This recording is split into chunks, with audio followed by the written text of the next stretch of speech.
Hey guys, Greg at Best Choice Trailers. Today we've got a new toy to play with. We've got a 2023 Corvette Stingray. It is bone stock, not a single option on it, including Z51, and it is not a Z06. So this doesn't have too bad of a spoiler, but it is a fairly low sitting car. We get customers that say, hey, what's it take to haul my blah, blah, blah, XYZ car? And it's just a lot easier to play show and tell rather than try to explain it or guess or whatnot. So that's what we're doing here today. We've got a quick load, which is probably gonna be our best load angle. Shown here is gonna be a 20 foot. This is actually a 20 foot, 7,000 pound, which will be the lowest. They're gonna load a little over 5 degrees. The 18 foot 7K is gonna load a little under 7 degrees. And the 20 foot 10K is gonna load at about 9 degrees. 18 or 20 foot 7K, either one will work with most vehicles. If you've got something really low and want that last little bit of angle, this 20's the one to do it. Should be no test for the trailer to load this car. We've had people load even lower stuff, but we want to check it out. So I'm gonna try to combine 2 videos into one. Some folks want to know more about the trailer. Some want to see how it works and operates. We've already prepped this trailer. Basically, you got a front pin. You're gonna release that. That way the tongue and the body can separate. I've already flipped the parking brake. You've got a manual parking brake, which is gonna lock your axles. You've got a pin here that has been released, and then we've pulled your final pin to the rear. Okay, so we're gonna come back about 5 feet, and you'll see a truss track type system. There's rollers that it's gonna roll on. Want to be fairly straight. Don't really have issues with this, but I have heard of folks that if they jackknife it a little bit, you can run the roller off. Okay, go ahead and give me about 5 feet. So we're gonna bring it back. You'll notice it's sliding, coming back to the rear. It's tilting. We've got, whoa, thank you. If you want to shut that down, then you're good. So we are all the way tilted. Again, going to be about a 5 degree load angle. We tried this on a trailer that was about a 9 degree angle a little bit ago. It did require a little bit of blocking. It had a little bit thicker tail. This is going to be more of a knife edge tail. Shouldn't be any problem for this. This trailer is actually designed for anything from supercars to track cars, you name it. Folks use these. And really the only thing you can do to get this angle is what we just did right there. You need the axles to be back where they were before to ride, well going down the road. But then you essentially need this setup right here, axles slid forward to get the angle you need to load these vehicles. And the only way to do it, or one of a few ways to do it, would be this right here. Now in the last 5 to 8 years, there's been other manufacturers make trailers that do something similar in different ways. Quick load we find is about half the price of the few other options. So for somebody that needs this angle and doesn't want to break the bank, because there are some other nice options out there, this is the way to go. This is the tried and true quick load, manufactured in Texas, been around 30 some odd years. So been around quite a while. So let's go ahead, Brian, let's load this up. Gonna try to get you a side profile angle.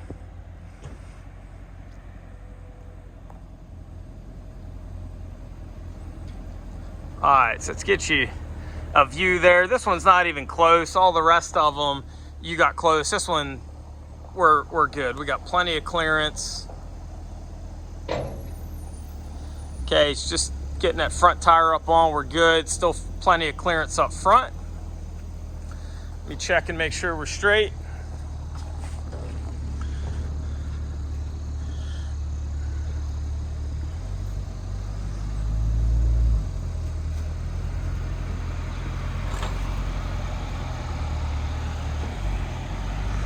So we're good here.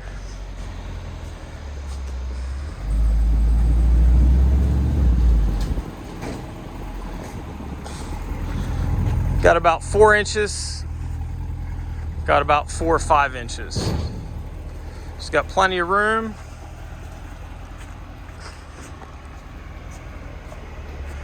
Okay, 20-foot trailer, got plenty of room. This car is probably 15 and a half feet.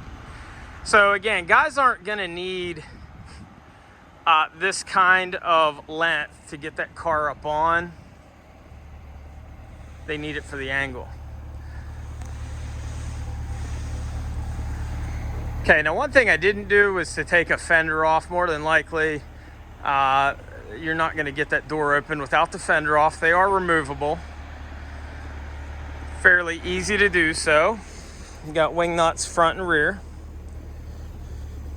Just curious, Brian, let's try ahead and open that door once. I'm curious to see how close we get, but I'm sure it's not gonna open. It's actually surprisingly close. You're within about probably 1/4 inch of that door coming open, which surprises me. But anyway, go ahead and back off. You're pretty well straight.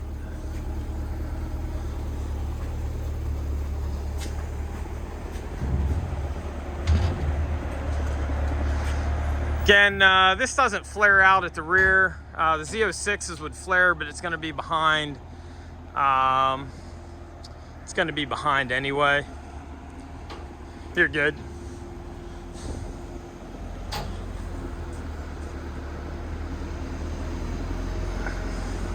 Thank you. All right, so let's take a walk around the trailer. While we're at it, we'll show you some of the features. So this does have a swivel jack that swivels down. You've got your adjustable coupler up front. One thing unique about the Kwik load would be the toolboxes. You actually have toolboxes on either side up front. The deck lights are also standard front and rear. And then you've got your 4 swivel D-rings for tie downs. That's all standard equipment. In fact, everything on this unit is all standard. Removable fenders, also standard. This unit has torsion axles, so if you won't see an equalizer in the center, that's because this has torsion suspension. If you're not familiar, if you Google search torsion or Torflex, you'll get education on it. But basically, picture a square, 4 corners or 4 chords in a center shaft. Your metal shaft in the center is going to ride on your 4 rubber corners or rubber cords on the outer. Been around a long time. Torsion, surprisingly, has been around probably 40 years or more. We actually sold a set of axles on a trailer the other day. It was 38 years old. Didn't realize torsion had been around quite that long. Like most of your low loading trailers, this is going to have a 205/75 R14. That's a load range C. That's a 6-ply radial tire. Typically in the industry, we see a lot of 15s. Specifically, this has 14s like most of your low loading trailers to get that little bit lower angle. Some folks will say, oh, don't I sacrifice tire capacity? And the answer is no. They have the same weight rating. So it's just probably 1.25 inches lower, lowers your trailer about 0.6 or so of an inch. And that might be enough to equate to a 1/2 degree or so, which might make the difference for some folks, depending on what they're loading. So again, this does have your roller mechanism. When these actually come, you've got a body and you've got your chassis. They get paired together. You want to keep it fairly straight, kind of like we've got here. Again, if you jackknife, there's a chance you could run a roller off that trussway or track system or whatnot. Haven't done it personally, but if you go on forums and that, I've heard of 1 or I think 2 people over the years that have said that they've been able to do it. So haven't experienced it, but try to keep it, if you can, reasonably straight like so. Again, it's your 20-footer. 20 foot, I'm told, I don't have my angle gauge on me, but it's about 5.25 degrees on this, which should allow you to load just about anything. Keep in mind, angle is going to be different between a tilt trailer and a car hauler. A lot of people say, well, how can angle be different? Well, the answer is on a tilt, all you have to clear is the front of that vehicle, and you don't have to worry about the headers. On a car hauler, you got the bottom of the ramp angle. You also have the top of the dovetail angle that's going to catch your headers. So you kind of playing double jeopardy on a regular trailer. On a tilt trailer like this, not a problem. Once you get the front up on, you're good to go. This trailer is undercoated. It's actually got a urethane paint on it as well. Can come in different sizes in GVWs, but the 18 and 20 foot 7,000 pounder are your most common. Makes sense because the object of this trailer is super low load angle. When you go to that 10,000 pounder, you've got taller rubber, taller suspension, taller frame, and all of that amounts to a taller trailer with a steeper load angle. So again, for the ultimate load angle, the 20-foot 7K shown here would be the ticket. These are available by custom order, although generally we stock them in standard configuration. The only thing we do would be a winch prep, which is a thickened plate underneath the front so that you can use it with a winch. If you have any questions on these or any of our other trailers, feel free to give us a ring at 717-220-4220, or you can visit us on the web at bestchoicetrailers.com. Thanks for looking.